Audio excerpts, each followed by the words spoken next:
हाँ नमस्कार, मैं विनोद मीणा, स्कूल व्याख्याता इतिहास। आज सर के सानिध्य में 12वीं क्लास का NCERT का फर्स्ट चैप्टर इतिहास का ईंटें, मनके और अस्थियाँ।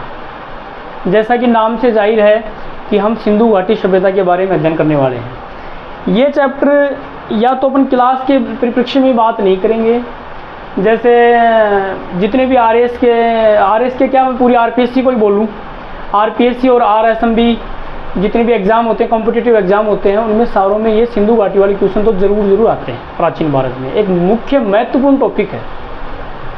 तो हम शुरू करेंगे यहाँ ईंटें, मनके व अस्थियाँ, जिसमें क्वेश्चन भी आते हैं और पूरी NCERT का जो सार है उसके हिसाब से हम अकॉर्डिंग के लिए तैयार करेंगे ये चीज़ें। जैसा कि नाम से अपन जच रहा होगा कि ईंटें, मनके व अस्थियाँ, जिसमें नाम है इनका, एक तो नाम है इसका सिंधु घाटी सभ्यता, सिंधु घाटी सभ्यता। दूसरा नाम है इसका हड़प्पा सभ्यता।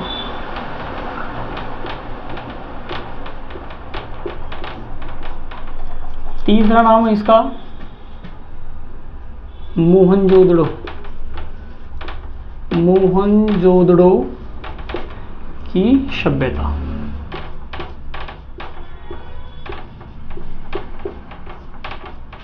हमने अपने क्लासों में YouTube क्लासें खूब भरी पड़ी हैं। हड़प्पा सभ्यता, सिंधु घाटी सभ्यता और मोहनजोदड़ो की सभ्यता के बारे में खूब पढ़ा होगा, खूब देखा होगा, खूब पढ़ा होगा आपने।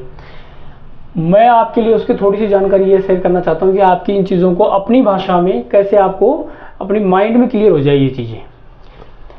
इनका तीन नाम है इनके, सिंधु घाटी सभ्यता, हड़प्पा सभ्यता और मोहनजोदड़ो की सभ्यता। सबसे पहले हड़प्पा सभ्यता नाम कैसे पड़ा इसका? कई बार हमें कई चैप्टर किताबों में नाम मिलेगा सिंधु घाटी सभ्यता, बच्चे कंफ्यूज होते हैं हड़प्पा सभ्यता कि हड़प्पा सभ्यता आ गया सर, कभी आएगा सिंधु घाटी सभ्यता नाम आ गया, कभी आ गया मोहनजोदड़ो की सभ्यता। मोहनजोदड़ो सभ्यता का नाम तो कम आता है, लेकिन इनका मोस्टली नाम चलता है। तो सबसे पहले तो ये देखेंगे कि इनका नाम कैसे पड़ा। तो हड़प्पा सभ्यता का नाम पड़ा, हड़प्पा सभ्यता का नाम पड़ा सबसे पहले जो सिंधु घाटी सभ्यता के जो स्थल खोजे गए थे उसमें हड़प्पा शहर का नाम प्रमुखता से आता है। जिस शहर में सबसे पहले अवशेष खोजे गए उसमें हड़प्पा सभ्यता का नाम है सबसे पहले, इसलिए इसका नाम हमने, चूंकि भारत में जिस स्थल की खुदाई सबसे पहले की जाती है उसके नामकरण से चालू करते हैं यहाँ से अपने भारत में। तो हड़प्पा सभ्यता का नाम तो इसका ऐसे पड़ा। इसके बारे में आपको और जानकारी बता दूं, सन 1921 में दयाराम साहनी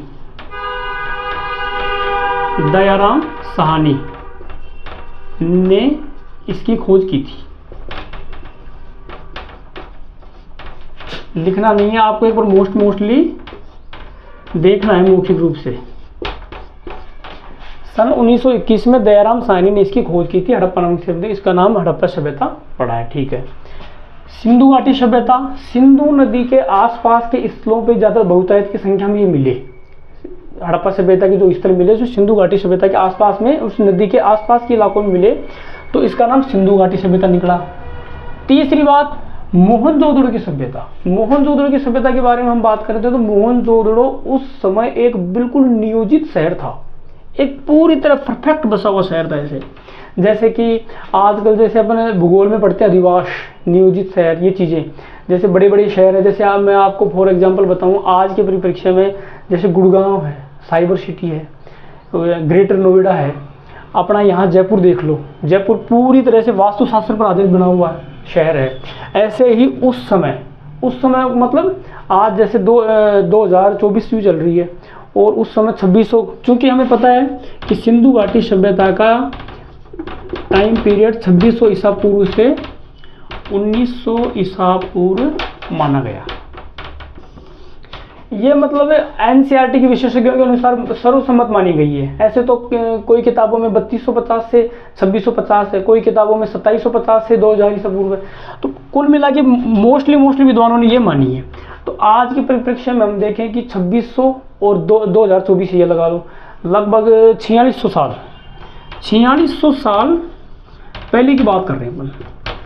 अब आप देख लो 4600 साल पहले मोहनजोदड़ो जो शहर है, जो वर्तमान इस टाइम पाकिस्तान में चला गया, वो शहर 4600 साल पहले कितना नियोजित शहर बसा हुआ था।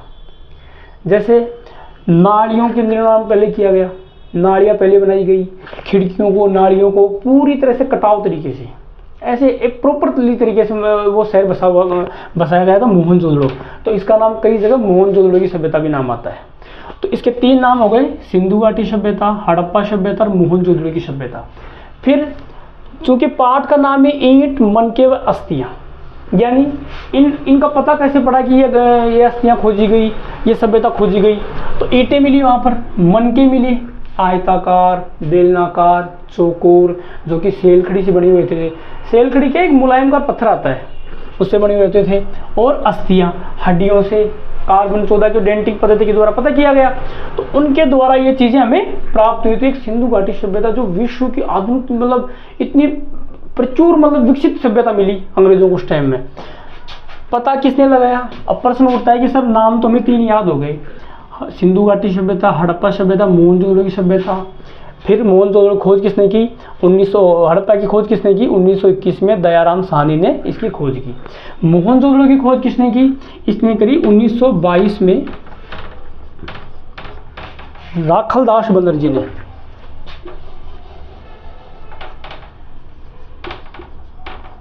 राखलदास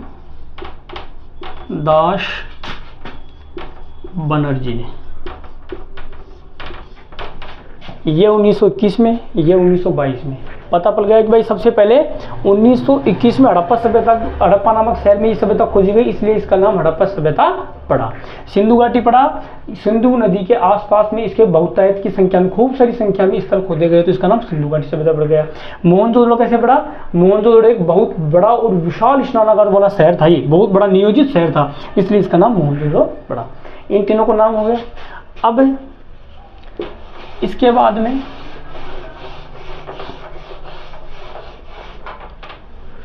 क्योंकि 1921 की बात कर रहा हूं मैं, 1921 यानी भारत देश तो 1947 में आज़ाद हुआ।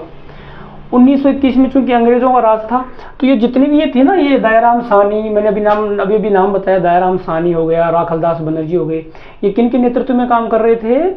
अंग्रेजों के नेतृत्व में काम कर रहे थे। और अंग्रेजों में सबसे पहले जानकारी ली 1924 में जॉन मार्शल ने। जॉन मार्शल नाम का एक अंग्रेज था जो अपने यहाँ भारत में खोज कर रहा था, मतलब पुरातत्वविज्ञ था वो, पुरातत्वविज्ञ था वो। तो इसने इस सभ्यता की जानकारी दी, 1924 में हड़प्पा सभ्यता की जानकारी दी। फिर बात आती है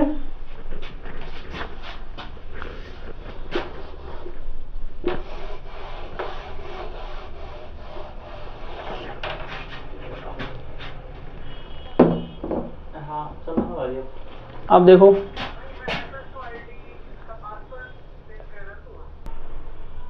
अब हम बात कर रहे थे कि 1921 में उस समय अंग्रेजों का शासन था भारत में, तो इसकी जानकारी दी 1924 में जॉन मार्शल ने। अब अंग्रेजों की क्या मान्यता थी शुरू में अपने भारत में कि भारत के लोग बिल्कुल असभ्य हैं। वो लोग सभ्य का अर्थ कैसे लगाते थे? जैसे वह अच्छे कपड़े पहनना, अच्छे मकान होना, और बड़ी बड़ी बिल्डिंगों में रहते हैं, और सभ्य यानी बोलने का उनको तरीका नहीं है भारतीय लोगों को, और ये तो बिल्कुल ऐसे जंगलों में रहते हैं, आदिवासियों की तरह हुलाला हुलाला करते हैं, ऐसे इस टाइप में, कपड़े भी सभ्य नहीं पहनते। तो अंग्रेजों की 1921 से पहले ऐसी सोच थी कि भारत के लोग ऐसे ही हैं, इनको मतलब बिल्कुल सभ्य तरीके से नहीं है। तो जब 1924 में जॉन मार्शल ने वहाँ की जानकारी दी हड़प्पा सभ्यता की, तो अंग्रेजों की सोच ही बदल गई हड़प्पा सभ्यता को देख के, क्योंकि इतने साल पहले एक इतना महान शहर हुआ था मोहनजोदड़ो जैसा शहर, ऐसी ऐसी बस्तियां जो निकल के चली गई मेन रूप से, जैसे मोहनजोदड़ो शहरों में विशाल स्नानागार होना और नालियों का सुदृढ़ निर्माण होना। वहाँ के लोग मकान बनाने से पहले, उस समय की बात में मोहनजोदड़ो में वहाँ के लोग मकान बनाने से पहले नालियों का निर्माण करते थे, और नालियाँ एक जगह जाके समकोण पे काटती थी। दरवाजे बाहर की तरफ नहीं खुलकर अंदर दरवाजा मुख्य आंगन में खुलता था उनका। और उनके जो शहर थे वो 2 भागों में बटे हुए थे, एक तो दुर्ग शहर और एक निचला शहर।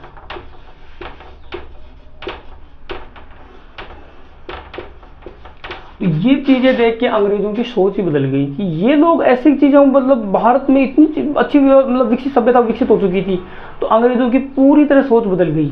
तो इन चीजों के बारे में हम, कि मोहनजोदड़ो कैसा शहर था, हड़प्पा कैसा शहर था, वहाँ कैसे जीवन यापन के साधन थे, वो लोग कैसे कैसे कृषि पशुपालन करते थे, इन चीजों के बारे में हम अभी नेक्स्ट में पढ़ते हैं।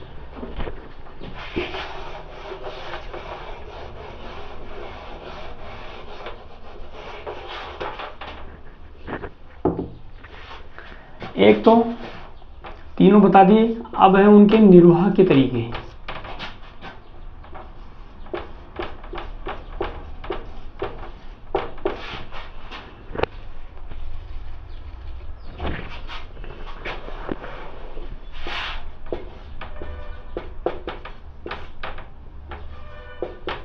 निर्वाह के तरीके या फिर जीवन यापन, आपको कोई भी बोल दो अपनी भाषा में।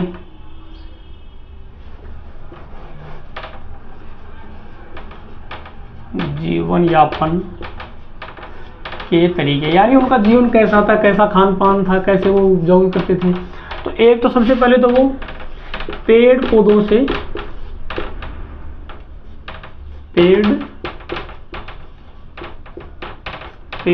से भोजन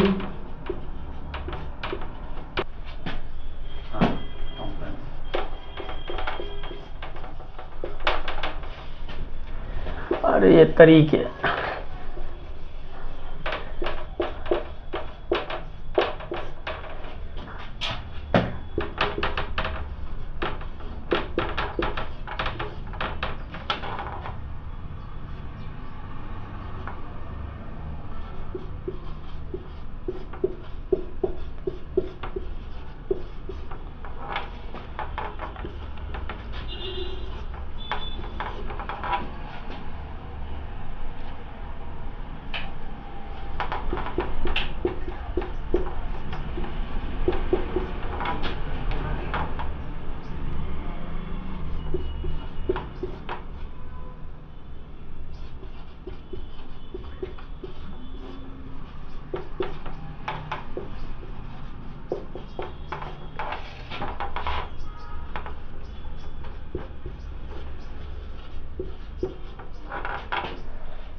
मैंने मोस्टली तीन पॉइंट बताए हैं बस, ऐसा तो खूब है।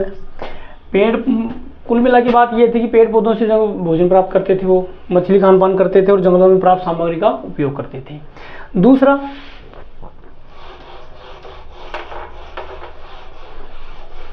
जो मैंने ये बात की ईंटें मन के बस्तियां की, इसमें हड़प्पा सभ्यता के दो प्रकारों का वर्णन करेंगे हम। एक तो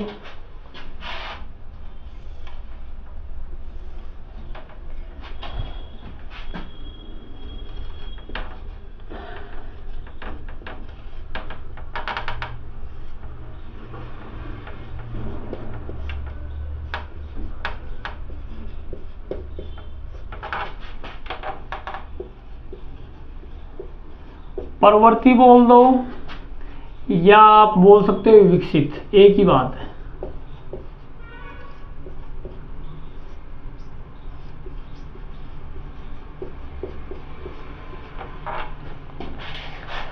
पूर्ववर्ती की बात करेंगे। मैंने अभी आपको बताया कि 2600 ईसा पूर्व से 1900 ईसा पूर्व का काल सिंधु घाटी सभ्यता का काल था। 2600 ईसा पूर्व से जो पहले की जो 2600 ईसा पूर्व, 2600 को मैं ईसा पूर्व को मैं इसे इंग्लिश में बीसी भी लिख सकते हैं अपन। इससे जो पूर्व का जो काल था उसको तो हम डिवाइडेशन करेंगे पूर्ववर्ती हड़प्पा सभ्यता में, अर्ली हड़प्पा सिविलाइजेशन में। सेकंड आ गया परवर्ती या विकसित हड़प्पा। ये आपको पता ही है कि 2600 की जो बाद में जो चली है, के बाद की जो घटनाएं हैं वो चलेगी परवर्ती हड़प्पा सभ्यता।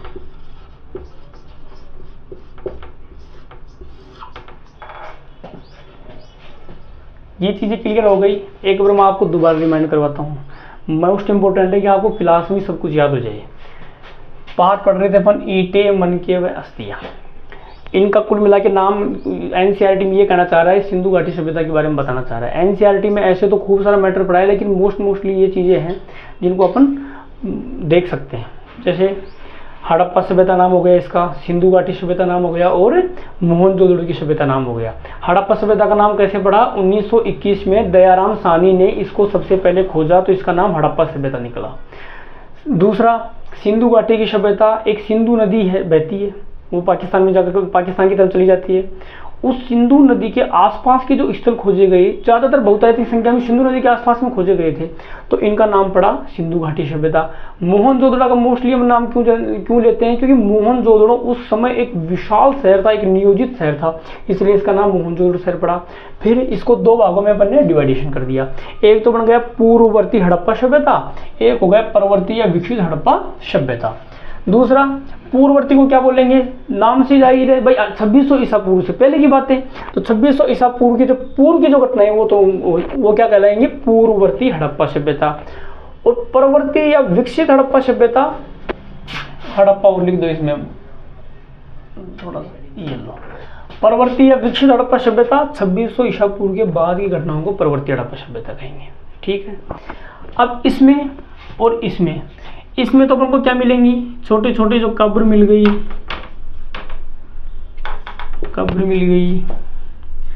और अस्थियां मिल गई। ये चीज़ें तो हालांकि दोनों में मिलती है, लेकिन मुख्य रूप से जैसे मर्दभांड मिल गए, ज़्यादा जानकारी नहीं मिलती इससे पहले। इसमें हमारे मोस्टली रूप से जैसे विशाल स्नानागार मिल गए,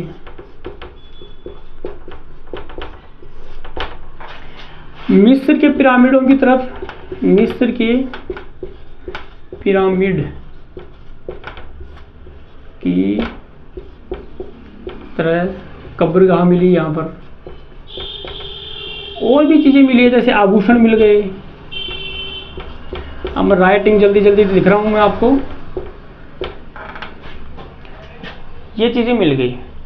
फिर यहाँ पर जैसे थोड़ी देर पहले मैंने आपको बताया इस क्लास में कि भाई उनका खाने पीने का साधन, जैसे पेड़ पौधों से वो फल प्राप्त करते थे, मछली भी उनका मुख्य स्रोत था, ये चीज़ें हो गई। फिर उनके जो कृषि यापन के जो तरीके हैं, कृषि का जो यापन का जो तरीका था उनका, वो मुख्य रूप से क्या था? एक तो पहले नलकूप तो होते नहीं थे, मुख्य रूप से क्या मिले हैं? कुएँ मिले हैं। क्या मिले हैं? कुएँ मिले। और एक मोस्ट इम्पोर्टेंट जो मेरे से प्रश्न पूछा गया था AP असिस्टेंट प्रोफेसर परीक्षा में, कि नहर के साक्ष्य, वहाँ नहर भी मिली है, नहर के साक्ष्य। तो अफगानिस्तान में एक शहर है शोरतुगोई,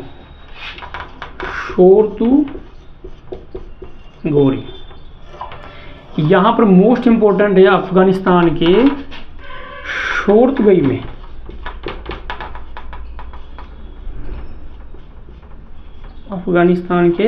शोरतुगोई में नहर के साक्ष्य मिले।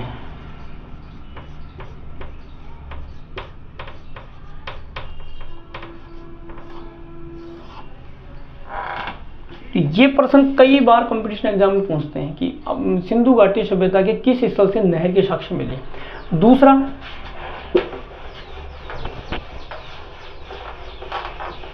कि हमें कैसे पता पड़ेगा कि वो लोग कृषि करते थे? कुछ तो सबूत मिलने चाहिए ना। तो उसके लिए हमें चोलिस्तान जगह है, पहले अपने पूरे मतलब भारतवर्ष में ही थी आज़ादी से पहले, तो अब वो ये जगह चली गई पाकिस्तान में। तो पाकिस्तान में है ये चोलिस्तान। और एक है बनावली, हरियाणा में। इन दो जगहों का नाम मैं क्यों बोल रहा हूं? क्योंकि यहाँ पर हल के प्रतिरूप के साक्ष्य मिले, हल के प्रतिरूप। अब राइटिंग का आप देख लेना, समझ में आ जानी चाहिए आपको। हल के प्रतिरूप के साक्ष्य मिले हैं। ये जो बनावली की मैं बात कर रहा हूँ, हरियाणा लिख दिया, हरियाणा में यहाँ पर मिट्टी के हल का साक्ष्य मिला है, मिट्टी के हल का प्रतिरूप। अब आपके मन में ये पूछ रहे कि सर मिट्टी के छोटे छोटे हल्का जो साक्ष्य मिला है, इससे हमें क्या पता पड़ेगा कि भाई वहाँ हल्के प्रतिरूप वहाँ खेती होती थी। अरे भाई जो हल्की खेती करते थे वो लोग, तभी तो वो छोटी छोटी आकृतियाँ बनाएंगे कि नहीं बनाएंगे, इसलिए वहाँ पर मिट्टी के हल्के प्रतिरूप का साक्ष्य मिला है। और ये प्रश्न कई बार आरपीएससी पूछती है। ये प्रश्न हो गया, नहर का साक्ष्य के प्रश्न हो गए, सिंधु घाटी सभ्यता, सीधे प्रश्न उठाते हैं यहाँ से। तो ये चीज़ें मिली हैं। तो इन चीज़ों के बारे में हम एक पूरा आपके दिमाग में एक स्ट्रक्चर बनना जाना चाहिए कि सिंधु घाटी सभ्यता के 3 नाम है, तो 3 नाम क्यों हैं। इन चीज़ों के बारे में पूरा का पूरा साक्ष्य आपके पास में बन जाना चाहिए कि 2 प्रकार हो गए, कहाँ कहाँ किसके साक्ष्य मिले हैं, हमें कैसे पता कि लोग खेती करते थे। तो ये 2 जगह है, चोलिस्तान और बनावली, यहाँ पर मिट्टी के हल्के प्रतिरूप के साक्ष्य मिले हैं। और दूसरा सिंचाई के, हमें कैसे पता पड़ेगा कि वहाँ सिंचाई भी होती थी, तो वहाँ पर नहर, अफगानिस्तान के शोरतगोई नामक शहर में नहर के साक्ष्य मिले हैं। ये प्रश्न खूब मोस्ट इंपॉर्टेंट प्रश्नों में आता है। ये प्रश्न खूब प्रश्न पूछते हैं कॉम्पिटिशन में।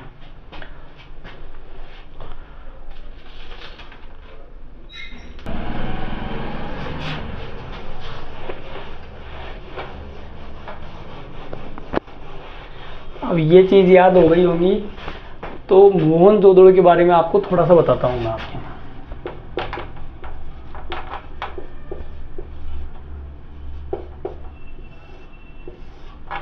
सबसे पहले मोहनजोदड़ो, प्रश्न यही आ जाता है सिंपल रूप से, मोहनजोदड़ो कहाँ स्थित है। कई बच्चे तो यही गलती कर रहे थे कि मोहनजोदड़ो भारत में स्थित है। ऑप्शन आता है हरियाणा और गुजरात, ऐसे 2 ऑप्शन और दे देगा, पाकिस्तान और ये। तो मोहनजोदड़ो कहाँ पर स्थित है, पाकिस्तान में।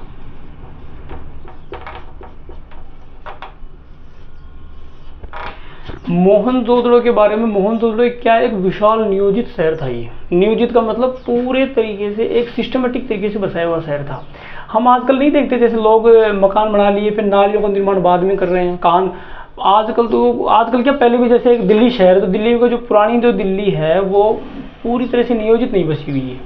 नालियाँ कहाँ निकालनी है, पहले मकान बना दिया, अब नालियों का ही नहीं पता नालियाँ कहाँ निकलेंगी। उस समय 4600 साल पहले देखो, वहाँ के लोग इतने विकसित थे वो लोग कि नालियों का निर्माण वो पहले करते थे, मकान बाद में बनाते थे। एक खासियत तो उनकी थी, नालियों का निर्माण वो पहले करते थे और मकान बाद में बनाते थे। दूसरा, सारी जो नालियाँ थी, समकोण तो आप जानते हो 90 डिग्री का एंगल बनता है, सारी नालियाँ एक जगह जाकर 90 डिग्री पे काटती थी वो नालियाँ कि कहाँ इकट्ठा होना है। तीसरे में, मोहनजोदड़ो में मुख्य रूप से जो दरवाज़ा था उनका, वो मुख्य आंगन में खुलता था। हो सकता है भाई उस समय ये सोचेंगे भाई घर की बात बाहर नहीं जानी चाहिए, चुपचाप अपने अंदर की बात अंदर ही कर लें, लड़ाई झगड़ा हो तो वे अंदर किसी को दूसरे को नहीं सुनाई दे। तो इस चक्कर में क्या होता था कि घर का जो मुख्य दरवाज़ा था वो आंगन में, मुख्य आंगन में वो खुलता था। और उनकी एक खासियत थी कि वो मकानों पे खिड़कियां नहीं रखते थे। चौथी बात, मोहनजोदड़ो में काफ़ी बड़े बड़े नगर को जो विन्यास है वो ग्रिड पद्धति से बनाई गई थी। ग्रिड पद्धति से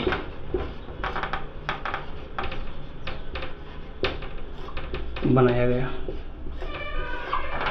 जो धातुएं जो बनाई गई वहां की, धातुओं जैसे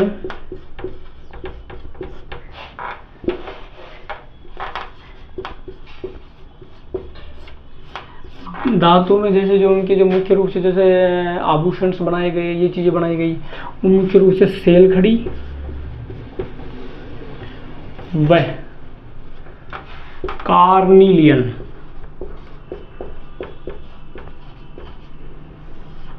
कार्निलियन भी एक पत्थर आता है, मतलब मुलायम सा पत्थर आता है, वो उसको क्या पूरी तरह शेप दे सकते हैं अपन, जैसे जिस आकृति में डालना चाहेंगे वो उस आकृति में डल जाएगा। कार्निलियन नामक पत्थर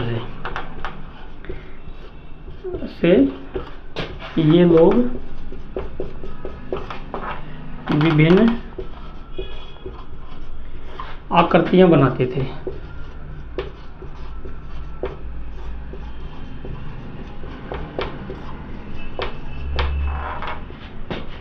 आभूषणों बोल दो या फिर धातु बोल दो। कई बार कथन में प्रश्न पूछता है कॉम्पिटिटिव एग्जाम में कि सिंधु घाटी सभ्यता या मोहनजोदड़ो में कौन सी धातु का प्रयोग नहीं हुआ। तो मतलब ज़्यादा नहीं, लेकिन हल्के में जैसे सोने चांदी इनका यूज हुआ हुआ है। लेकिन मुख्य रूप से मोस्ट इंपॉर्टेंट बता रहा हूँ मैं आपको, लोहे का प्रयोग नहीं हुआ। लोहे का जिक्र कहीं नहीं आता है सिंधु घाटी सभ्यता में, ध्यान कर लेना इस चीज को। लोहे का प्रयोग नहीं हुआ है। अब वहां के लोग अमीर थे या गरीब थे, मतलब किस हिसाब से थे, ये हमें कैसे पता पड़ेगा कि अमीर थे गरीब थे? तो उनके कब्र का जो शवाधान थे, उनके जो शवाधान थे, उनसे हम मालूम कर सकते थे कि वो लोग अमीर थे गरीब थे। जैसे शवाधानों की खोज की गई, तो शवाधानों की खोज की गई, वो लोग क्या करते थे कि आभूषणों को शव के साथ दफनाते थे उस समय। तो जिस शव के साथ में, जिस बॉडी के साथ में ज़्यादा आभूषण मिलेंगे तो जाहिर सी बात है वो ज़्यादा अमीर होंगे। इत्र वगैरह मिल गया, आभूषण मिल गया तो ज़्यादा अमीर होंगे। और जिस शवाधान में मतलब कम चीज़ें मिली, प्रॉपर तरीके से नहीं, वो शवाधान नहीं काटा गया, तो वो जब वो गरीब होंगे। तो इन चीज़ों से वो क्या लोग पहचान करते थे, शवाधान की पहचान कर लिया। और उनकी नालियों को पद्धति मैंने आपको बता दी कि नालियाँ समकोण पे काटती थी, बाहर की तरफ नालियाँ जाती थी। घर का जो दरवाज़ा था, मुख्य दरवाज़ा, वो घर के आंगन में खुलता था, बाहर की तरफ नहीं खुलता था। उन मकानों में खिड़कियाँ नहीं होती थी। और पूरे जो मकान थे प्रॉपरली एक शहर की तरह बसा हुआ था। जैसे मैं आज की तुलना करूँ, जैसे ग्रेटर नोएडा है, अपने ये गुड़गांव है, साइबर सिटी है ना, इन चीज़ों की तरह, इन शहरों की तरह वो बसा हुआ था। तो ये मोहनजोदड़ो के बारे में मेरी छोटी सी मतलब सामान्य सी जानकारी है। लेकिन मोस्टली आपको ये ध्यान रखना है कि सिंधु घाटी सभ्यता में लोहे का प्रयोग कहीं नहीं हुआ है। राजस्थान के परिप्रेक्ष्य में बात करें तो अपने सिंधु घाटी सभ्यता की स्थल जैसे कालीबंगन मुख्य इंपॉर्टेंट है राजस्थान में। कालीबंगन जो राजस्थान के कहाँ पर है, हनुमानगढ़ में है कालीबंगन। और कालीबंगन का शायद शाब्दिक अर्थ भी आप सब लोग जानते होंगे, काली चूड़ियाँ, ठीक है। और कालीबंगा की खोज भी किसने की पता होगा आपको, अमलानंद घोष ने। कालीबंगा की खोज की थी अमलानंद घोष ने। और इसको याद करने की आपको ट्रिक बताऊं, कालीबंगा लिख दिया, कालीबंगा लिख दिया, कैसे शुरू हो गया, कै। और हिंदी में कैसे व्यंजन शुरू होते हैं, ऐसे स्वर शुरू होता है। तो कै, इधर कै देख लो तो आप उधर से ए देख लो, कै यानी कालीबंगा, ए यानी अमलानंद घोष। ये लो याद, आपको बार बार रटने की जरूरत ही नहीं है, कै यानी अमलानंद घोष, ही हो गया। तो ये छोटी सी जानकारी थी हड़प्पा सभ्यता यानी सिंधु घाटी सभ्यता के बारे में। जो सामान्य जानकारी है इनमें मोस्टली रूप से मैं आपको एक बार दोबारा रिवाइजिंग करा देता हूँ कि हड़प्पा सभ्यता ईंट मन के बस्तियों में, पहले पार्ट में मैंने आपको ये समझाया कि ईंट मन की बस्तियों में सबसे पहले इन सभ्यता को 3 नाम से जाने जाते हैं, हड़प्पा सभ्यता, सिंधु घाटी सभ्यता, मोहनजोदड़ो की सभ्यता। हड़प्पा सभ्यता को हम इसलिए नाम से जाना जाता है क्योंकि सबसे पहले सिंधु घाटी सभ्यता का खोजा गया स्थल हड़प्पा शहर नामक जगह थी, इसलिए इसका नाम हड़प्पा सभ्यता पड़ा, जिसकी खोज 1921 में दयाराम साहनी ने की थी। मोहनजोदड़ो की खोज 1922 में राखलदास बनर्जी ने की। और इसकी जो जानकारी दी गई वो दी थी 1924 ने जॉन मार्शल ने दी थी। सिंधु घाटी सभ्यता का नाम इसलिए पड़ा क्योंकि इसके आस ज़्यादातर जो स्थल है वो सिंधु घाटी आसपास के, सिंधु घाटी नदी के आसपास खोजे गए, तो इसका नाम सिंधु घाटी स्थल पड़ा। इसको 2 प्रकार में डिवाइडेशन किया गया, कौन कौन से, पूर्ववर्ती हड़प्पा सभ्यता और परवर्ती हड़प्पा सभ्यता। इसका जो काल निर्धारण किया गया वो है 2600 ईसा पूर्व से और 1900 ईसा पूर्व, 2 गए। पूर्ववर्ती हड़प्पा सभ्यता का नाम हम कैसे लेंगे, जो 2600 ईसा पूर्व की जो पहले की घटनाएं थी वो पूर्ववर्ती हड़प्पा सभ्यता, और 2600 ईसा पूर्व के बाद में तो अपन चल ही रहे हैं, उसको कहेंगे हम परवर्ती हड़प्पा सभ्यता या विकसित हड़प्पा सभ्यता। यहाँ की जो कृषि पद्धति थी, वो कृषि पद्धति के जो साक्ष्य कैसे कैसे मिले, जैसे नहरों के साक्ष्य मिले, कुओं के साक्ष्य मिले, खूब जलाशय मिले हैं, तालाब मिले हैं। मोहनजोदड़ो में तो स्नानागार मिले हैं बड़े बड़े, हो सकता है कोई धार्मिक अनुष्ठान के लिए ये लोग यूज करते होंगे। फिर अफगानिस्तान में नहर के साक्ष्य में एक शोर्तगोई नामक शहर का नाम एक प्रमुख रूप से आता है। दूसरा यहाँ पर जैसे ये मोहनजोदड़ो की मुख्य शहर की विशेषता ये एक नियोजित शहर था। घर का जो मुख्य दरवाजा वो अंदर आंगन की तरफ खुलता था। नालियों का निर्माण मकानों से पहले किया जाता था। सारी नालियाँ एक समकोण पे काटती थी। ग्रिड पद्धति से बनाई गई थी। धातुओं में सेल खड़ी का यूज बहुत ज़्यादा किया गया है।